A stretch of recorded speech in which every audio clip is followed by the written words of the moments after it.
Good morning guys, स्वागत आहे तुमचं आपल्या मिनी व्लॉगमध्ये. तर मी निघालो आहे आता ऑफिससाठी. तर शिडा उतरून खाली आलो आणि जसं तुम्ही बघताय की हा भाई आपला एकदम गाडीवर मस्त विचार करत बसला होता. तर गाडी एवढी चिटकून लावली होती की साधी मला किक मारायला सुद्धा जमली नाही. सो कशी बशी मी गाडी बाहेर घेतली आणि निघालो. तर थोडंच पुढे गेलो तर रस्त्यामध्येच आपलं इथे एक छोटंसं मंदिर आहे साईबाबांचं. तर तिथे दर्शन घेतलं आणि पुढे निघालो. तर तेवढ्यातच एक फार मोमेंट दिसली मला, कारण इथे हे दोन जण मस्तपैकी टावरवर पाय हलवत बसले होते लिटरली, आणि हे बघून खूपच मला हेही वाटलं. चला गाईज, आता माझं ऑडिट चालू होईल आणि मी तुम्हाला थोड्या वेळाने भेटेल. मे बी जेवढं आपल्याला पॉसिबल होईल तेवढं मी शूट करेल दिवसाभराचं. बट आता ऑडिट चालू होईल तर मी तुम्हाला डायरेक्टली लंच नंतर भेटेल. चला, माझ्या ब्लॉगमध्ये हाय कर, हा सर हाय कर.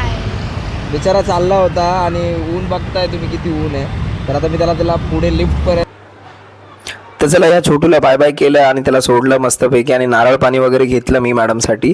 तर नारळ पाणी वगैरे घेतलं. त्यानंतर मला थोडीशी भूक लागली होती म्हणून मी भजी वगैरे पण कॅरी केली सोबत.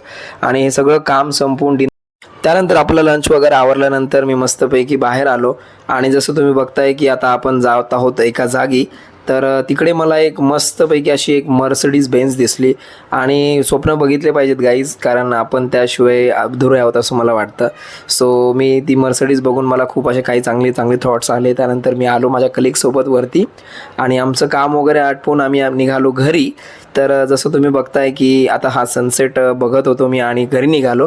तेवढ्यातच पप्पा दिसले आणि नेमकाच घरातला गॅस संपला होता म्हणून पप्पा सोबत येत होते. तर आपल्या घरामध्ये दुसऱ्या घरामध्ये एक सिलेंडर अवेलेबल होता. सो पप्पा घरी आले, चहा नाश्ता वगैरे केला भाग्यश्रीने आणि मस्तपैकी आम्ही मस्का पाव एन्जॉय केला. त्यानंतर मी खाली आलो, सामान वगैरे सगळं घेतलं, घरातली ग्रॉसरी वगैरे घेतली, जे जे काय लागत होतं ते. त्याच्यानंतर सगळं सामान वगैरे घेऊन वरती आलो आणि आता म्हटलं की आता पटकन जाऊन सगळं सामान वगैरे सेट करायचं, पाणी वगैरे भरायचं. तर चला गाईज, भेटूया नेक्स्ट व्लॉगमध्ये.